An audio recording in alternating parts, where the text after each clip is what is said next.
السلام علیکم ورحمۃ اللہ وبرکاتہ نحمدہ ونصلی علی رسولہ الکریم اما بعد۔ امید کرتے ہیں کہ آپ تمام سسٹرز خیر و عافیت سے ہوں گی اور ایمان کی بہترین حالت میں ہوں گی۔ اللہ رب العزت سے دعا ہے کہ اللہ رب العزت آپ کو ہر طرح سے اپنے حفظ و ایمان میں رکھے، آمین، اور ہر طرح کے شر سے آپ کی حفاظت فرمائے، آمین۔ تو امید ہے کہ آپ لوگ جس سفر پہ گامزن ہیں آپ کو اس سے بہت زیادہ فائدہ ہو رہا ہوگا۔ تو آپ لوگوں سے درخواست ہے کہ آپ لوگ اس خیر کثیر میں مزید اور بہنوں کو بھی شامل کریں۔ جو بھی کچھ سیکھے گا، عمل کرے گا، انشاءاللہ آپ لوگوں کے لیے جاریہ صدقہ ہوگا۔ تو لیسن سٹارٹ کرنے سے پہلے کچھ اہم باتیں۔ سب سے پہلے تو آپ لوگوں کے لیسن کی تھوڑی سی کریکشن، جیسا کہ سورۃ البقرہ کی ہم لوگ فضیلت و اہمیت پڑھ چکے اور شان نزول ہم نہیں پڑھ سکے، وہ انشاءاللہ آج کے لیسن میں ہم سٹارٹ کریں گے۔ تو اس کو سورہ بقرہ کہیں گے، نہ کہ سورہ بقرہ۔ عموماً سورہ بقرہ کچھ بہنیں کہہ رہی تھیں، تو سورۃ البقرہ کہیں تو زیادہ اچھا ہے، یا آپ نے اگر الگ الگ کہنا ہے تو پھر بھی سورہ بقرہ ہوگا، ٹھیک ہے؟ سورہ بقرہ نہیں کہیں گے اسے۔ اور اس کے علاوہ کہ آپ بہنیں جس مقصد کے لیے اس گروپ میں تشریف لائی ہیں تو وہ مقصد پورا ہوتا نظر نہیں آ رہا۔ بہت ساری بہنیں بہت شوق سے اس گروپ میں تشریف لائیں کہ ہم لوگ تفسیر کا سبق سنیں گی، یاد کریں گی، سنائیں گی، لیکن کچھ خوش قسمت بہنوں کے علاوہ باقی سب گمسم بیٹھی ہیں۔ اگرچہ کچھ بہنیں بتاتی ہیں کہ ہم لوگ سنتے ہیں، بہت فائدہ ہو رہا ہے، لیکن پھر بھی کچھ نہ کچھ رسپانس دیں، سبق سنائیں، بہت تھوڑا لیسن دیا جاتا ہے۔ اور کچھ بہنیں کہتی ہیں کہ وائس آڈیو جو ہوتی ہے وہ بہت زیادہ ہوتی ہے۔ آپ لوگ سن کے تو دیکھیں کہ صرف آپ آڈیو کو نہ دیکھیں کہ اتنے منٹ کی ہے، آپ لیسن دیکھیں کہ لیسن کتنا تھوڑا دیا جا رہا ہے، جو کہ ایزیلی انسان یاد کر سکتا ہے۔ اور اس کے علاوہ کچھ بہنیں بھی پوچھتی ہیں کہ اس کورس کا دورانیہ کتنا ہے، اس کی ڈیوریشن کتنی ہے۔ تو یہ دیکھیں کہ آپ خود ہی حساب لگا لیں کہ جب ہمارا ٹارگٹ ہے کہ ایک آیہ مبارکہ کی ہم نے روزانہ ترجمہ تفسیر پڑھنی ہے، تو پھر یہ کیسے ہم بتا سکتے ہیں کہ اس کا دورانیہ کتنا ہے۔ اصل میں جو ہمارا یہ ٹارگٹ تھا، ہم لوگوں نے یہ جو سلسلہ شروع کیا ہے وہ ایسا ہے کہ جیسا کہ کچھ بہنیں یا کچھ بچیاں اسکول کالج کی اتنا وقت کسی جامعہ میں کسی ادارے میں جا کے نہیں دے سکتی، یا کچھ ہاؤس وائف ہوتی ہیں کہ وہ اسپیشل ٹائم نکال کے گھروں سے کہیں جا کے نہیں پڑھ سکتی، تو ان کی سہولت کے لیے ہم لوگوں نے یہ سلسلہ شروع کیا ہے کہ گھر میں بیٹھے ایزی لیے تھوڑا سا سبق، تھوڑا سا یہ کہ قرآن و حدیث کے ساتھ جڑے رہیں۔ تو آپ لوگوں کو یہ مقصد ہونا چاہیے کہ ہم لوگوں نے حاصل کیا کرنا ہے، یا ہمیں گھر بیٹھے مل کیا رہا ہے، اور وہ بھی فری میں، فی سبیل اللہ، ان اجریہ الا علی اللہ۔ ہم لوگ آپ سے کوئی مطالبہ نہیں کرتے اپنی ذات کے لیے کہ ہمیں یہ دیں آپ یا یہ دیں۔ اگر کچھ بہنیں اگر ہمیں فورس بھی کرتی ہیں کہ ہمیں کچھ دینے کو، آپ کو کچھ دینے کو دل کرتا ہے، تو ہم لوگ بالکل اس چیز کو ایکسیپٹ نہیں کرتے، کیونکہ جب ہم نے کہہ دیا کہ اس کا صلہ ہم نے اللہ سے لینا ہے، تو پھر ہمیں آپ لوگوں سے بالکل بھی اس چیز کی نہیں کہ آپ ہمیں کچھ دیں سوائے دعاؤں کے۔ تو اگر ایک کام اتنا خلوص کے ساتھ آپ کے ساتھ معاملہ کیا جا رہا ہے تو خوش دلی سے اس کو قبول کریں اور لیسن سنائیں بھی، جو مقصد ہے وہ مقصد پورا کریں۔ اور پھر بلا وجہ میسج کرتے جانا یہ اس کا دورانیہ کتنا ہے یا کیسے پڑھائیں گے آپ، ٹھیک ہے آپ مقصد کے لیے ضرور ایڈمن کے نمبر پہ میسج کریں، پوچھیں ان کو، علمی باتیں کریں، لیکن ادھر ادھر کے میسج کرنے اتنا ٹائم نہیں ہوتا کہ آپ لوگوں کے چھوٹے چھوٹے سوالوں کے بار بار جواب دیے جائیں۔ امید ہے کہ آپ مائنڈ نہیں کریں گی اور نیکسٹ انشاءاللہ اچھا رسپانس آپ کی طرف سے آئے گا۔ تو آئیے لیسن سٹارٹ کرتے ہیں۔ لیسن سٹارٹ کرنے سے پہلے ہم لوگ اس کی شان نزول کے بارے میں کچھ دیکھیں گے، تاکہ ایک تمہید باندھ کر آپ لوگوں کو بات اچھے سے سمجھ آ جائے۔ کل ہم لوگ اس کی فضیلت و اہمیت پڑھ چکے، جو شان نزول ہے وہ ابھی ہم نہیں پڑھ سکے، تو آج انشاءاللہ میں نے اس کو ضروری سمجھا کہ آپ لوگوں کے گوش گزار اس کو بھی رکھیں۔ تو آئیے اپنا لیسن سٹارٹ کرتے ہیں۔ آپ لوگ اگرچہ اس کو سبق کے ساتھ نہ سنائیے گا، لیکن اپنے فائدے کے لیے، اپنے علم کے لیے آپ اس کو غور سے سنیں۔ جو اہم باتیں ہوں گی وہ آپ اپنے ڈائری میں، اپنے رجسٹر میں نوٹ بھی کیجیے گا۔ رب اشرح لی صدری ویسر لی امری واحلل عقدۃ من لسانی یفقہوا قولی۔ اللہم بارک لنا فی اوقاتنا، اللہم فقہنا فی الدین، اللہم انی اسألک الہدی والتقی والعفاف والغنی، اللہم الہمنی رشدی واعذنی من شر نفسی۔ اعوذ باللہ من الشیطان الرجیم، بسم اللہ الرحمن الرحیم۔ الف لام میم۔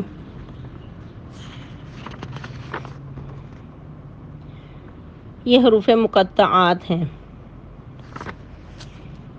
ان حروف کا ترجمہ و تفسیر کرنے سے پہلے ہم لوگ، جیسا کہ میں ابھی بات کی کہ شان نزول ہم دیکھیں گے، یعنی کہ اس سورہ مبارکہ کا زمانہ نزول اور شان نزول۔ جیسا کہ یہ سورۃ البقرہ ہے اور مدنی سورہ ہے۔ کل ہم بتا چکے کہ اس میں 40 رکوع ہیں اور جو آیہ مبارکہ ہیں وہ 286 ہیں، اور یہ ترتیب کے لحاظ سے دوسرے نمبر پہ ہے، لیکن اگر ویسے اس کو دیکھا جائے نزول کے حساب سے تو یہ 87 نمبر پہ ہے۔ یہ اس کا شان نزول کچھ یوں ہے کہ نبی صلی اللہ علیہ وسلم جب مدینہ تشریف لائے تو آپ صلی اللہ علیہ وسلم نے بہت سارے اہم کام نمٹائے، بہت سارے اہم کام کی تعمیرات کی۔ ان میں سب سے پہلا جو کام تھا آپ نے کیا وہ مسجد نبوی کی تعمیر تھی، کیونکہ جب مسلمان صحابہ کرام ایک پلیٹ فارم پہ جمع تھے تو اس کے لیے بہت ضرورت تھی کہ کوئی مرکز ہو، تو اسی بات کے پیش نظر مسجد نبوی کی تعمیر کی گئی، اور یہ بھی مقصد تھا کہ مسلمان مل کر 5 وقت کی نماز اکٹھے ادا کر سکیں، اور جو اپنے مسئلے مسائل ہیں وہ سامنے رکھتے ہوئے ان پہ غور و فکر کیا جائے۔ اور دوسرا اہم مسئلہ جو تھا وہ یہ تھا کہ جو مہاجرین ادھر آباد ہوئے تھے اپنا وطن چھوڑ کر، جیسا کہ مکہ چھوڑ کر مدینہ آئے تھے، تو ان کی آبادی کے لیے کچھ معاشی کام کیے جائیں، اور اس اہم کام کے لیے آپ صلی اللہ علیہ وسلم نے مہاجرین اور انصار کے درمیان مواخات قائم کیے، جن کی مثال دنیا میں ملتی نہیں ہے، دنیا مثال دینے سے قاصر ہے۔ اللہ اکبر۔ یہ ان کی جو مثال تھی، جو ان کا مواخات کا آپس میں باہم معاملہ تھا، باہم ان کا محبت والا انداز تھا، وہ پھر انشاءاللہ ہم بیان کریں گے، ادھر بس تھوڑا سا ٹچ دیا گیا ہے۔ اور نیکسٹ جو تیسرا کام تھا وہ مدینہ کی ریاست تھی کہ اس کے دفاع کے لیے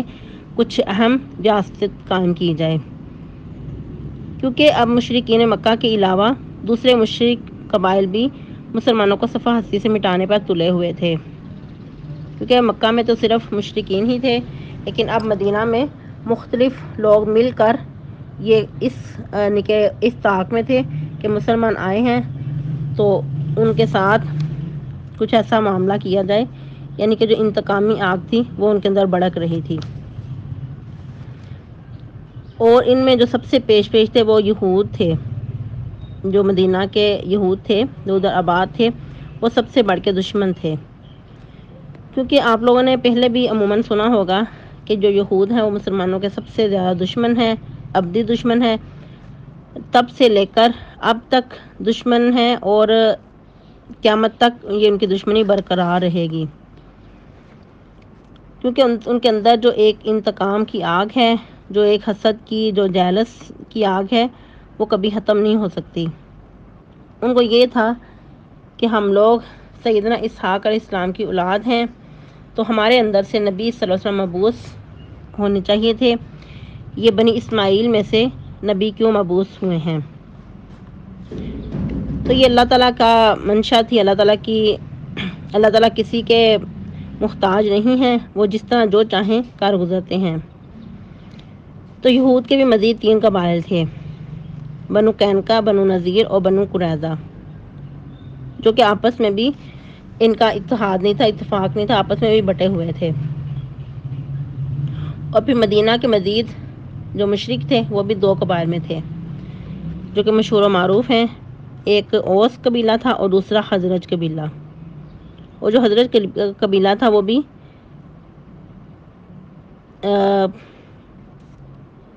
یہ بھی ایک دوسرے کو لڑاتے رہتے تھے آپس میں، ان کے اندر بھی حلیفانہ کچھ تعلقات تھے، لیکن پھر بھی ایک دوسرے کو کچھ نہ کچھ تکرار کے ذریعے لڑاتے رہتے۔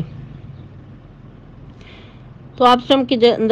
نے حکمت کے ساتھ جو کام کیا وہ یہ تھا کہ سب سے پہلے یہودیوں کو ایک مشترکہ مفاد کی طرف دعوت دی، اور وہ مفاد تھا کہ مدینہ کا دفاع،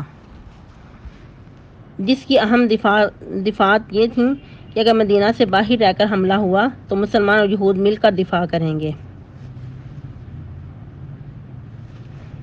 یعنی کہ آپ نے یہود کے ساتھ بھی ایک حکمت کے ساتھ معاملہ کیا۔ مسلمان اور یہود دونوں اخراجات مل کر برداشت کریں گے۔ اور پھر تیسرا جو تھا معاملہ وہ یہ تھا کہ مسلمانوں اور یہودیوں کے درمیان کسی طرح کے بھی جھگڑے کی صورت اگر پیش آ جائے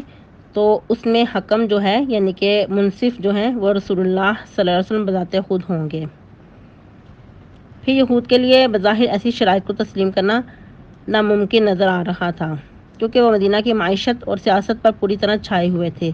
مگر یہ اللہ تعالیٰ کی خاص مہربانی اور رحمت تھی کہ ان کے اندر جو نااتفاقی تھی اور یہود کی جو باری باری اور مختلف اوقات میں اس کے معاہدہ کو تسلیم کرنا ان کے اوپر لازمی تھا۔ اسی طرح جب یہ ریاست اپنے پاؤں پر کھڑی ہو گئی تو مسلمانوں کافروں کے علاوہ ایک تیسرا مفاد پرستوں کا طبقہ بھی سامنے آیا جو کہ منافقین کا تھا۔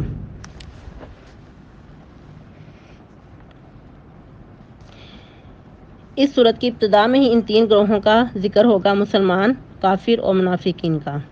اور یہی اس کا زمانہ نزول ہے۔ اسی ضرورت کے پیش نظر بھی اس صورت کا نزول ہوا۔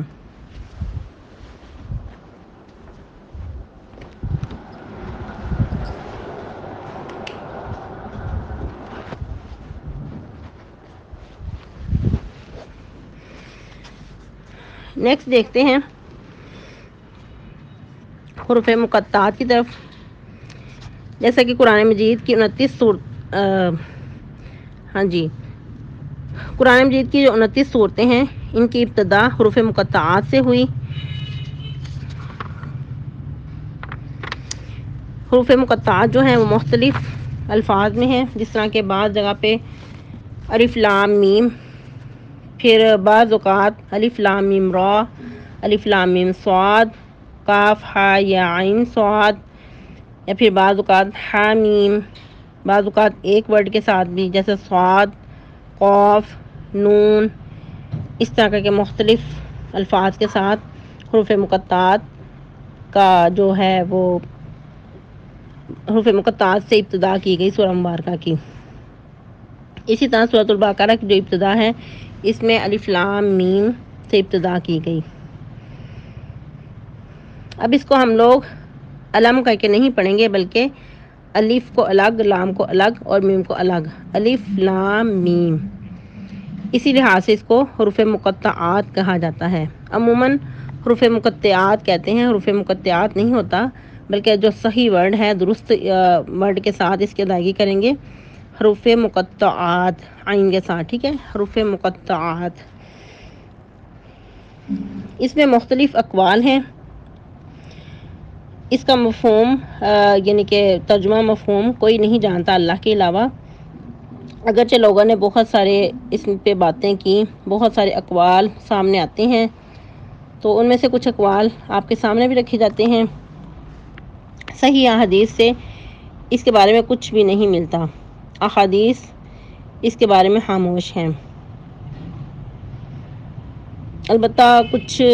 علماء نے جو اس پہ بات کی، کچھ اقوال ملتے ہیں وہ آپ کے سامنے رکھتے ہیں۔ ایک قول یہ ہے کہ اللہ تعالیٰ کے ناموں میں سے ایک نام ہے، مگر کسی صحیح احادیث سے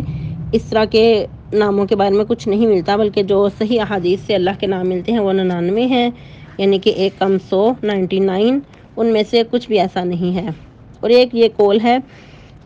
کہ یہ اللہ تعالیٰ کے ابتدائی حصے میں سے، یعنی کہ اللہ تعالیٰ کے ناموں کے ابتدائی حصے کو ملانے کے لیے ہے، جیسا کہ الف لام را اور ہا میم، ان کو ملا کر الرحمن بن جاتا ہے۔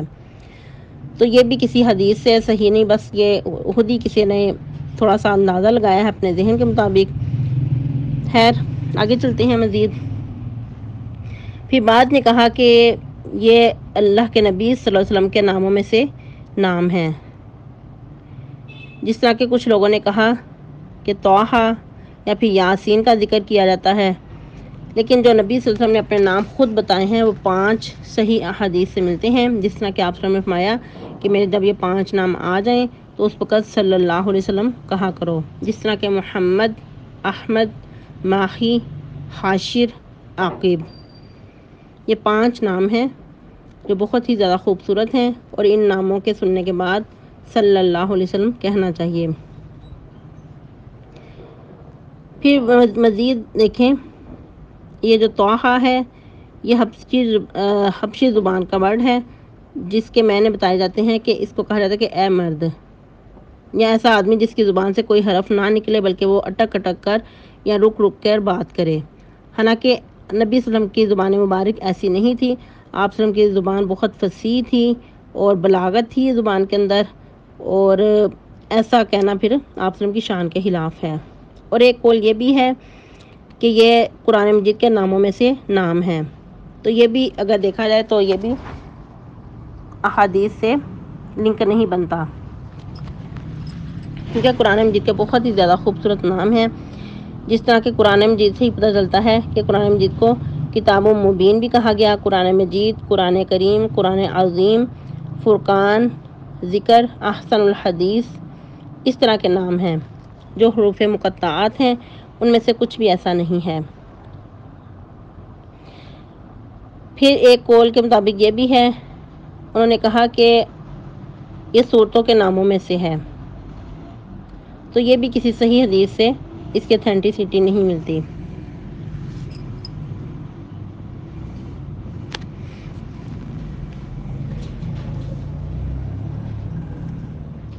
اور بھی بہت سارے قول ملتے ہیں،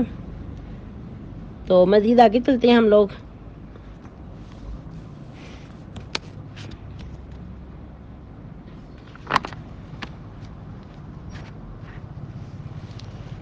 اصل میں جو صحیح اتھینٹک ہے وہ یہی ہے کہ یہ ایک راز ہے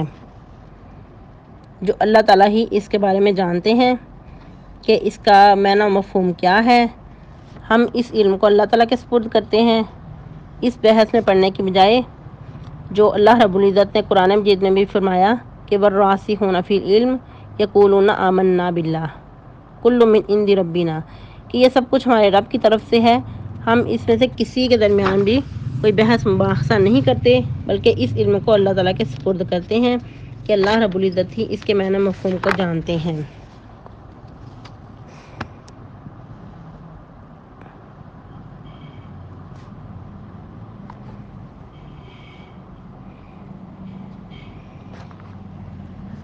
اگرچہ اس کے بارے میں اور بھی بہت سارے لوگوں نے کچھ بحث کی، جس طرح کچھ نے کہا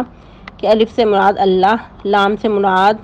جبرائیل اور میم سے مراد محمد صلی اللہ علیہ وسلم ہے، لیکن یہ بھی کسی اتھینٹک روایت سے اس کا پتہ نہیں چلتا، بلکہ یہ لوگوں کے اپنے ہی ہیں۔ الغرض یہی ہے کہ اللہ رب العزت نے اس کو راز رکھا ہے، تو ہم لوگ بھی اس کو راز میں ہی رہنے دیں گے، کیونکہ جو اصل میں حقیقت ہے وہ یہی ہے کہ جب لوگوں نے بہت زیادہ اس کے بارے میں بحث کی تو کہا جاتا ہے کہ یہ اللہ رب العزت نے پھر یہ الفاظ نازل کیے کہ ٹھیک ہے، اگر آپ کچھ کرنا چاہتے ہو تو مجھے ان کے بارے میں بتاؤ، ان کا معنی مفہوم، لیکن کوئی بھی کچھ نہ اس کے بارے میں بتا سکا، اس لیے اللہ رب العزت نے اس کو راز ہی رہنے دیا۔ اور سورہ آل عمران میں انشاءاللہ آپ پڑھیں گے کہ اللہ رب العزت فرماتے ہیں کہ کچھ ایسے بھی ہیں احکامات یا آیت کہ جو متشابہات ہیں، لیکن جو راسخون ہیں وہ متشابہات میں نہیں پڑھتے، بلکہ اس علم کو بھی وہ اللہ تعالیٰ کی طرف ہی منسوب کرتے ہیں کہ سب کچھ ہمارے رب کی طرف سے ہے، تو ہم لوگ اس پر ایمان لاتے ہیں۔ پھر اللہ تعالیٰ ساتھ ہی فرماتے ہیں وَمَا يَذَّكَّرُ إِلَّا أُولُو الْأَلْبَابِ، اور نصیحت نہیں حاصل کرتے مگر عقل والے ہی۔ تو عقل مندی اسی میں ہی ہے کہ انسان ان بحثوں میں نہ پڑے بلکہ اس علم کو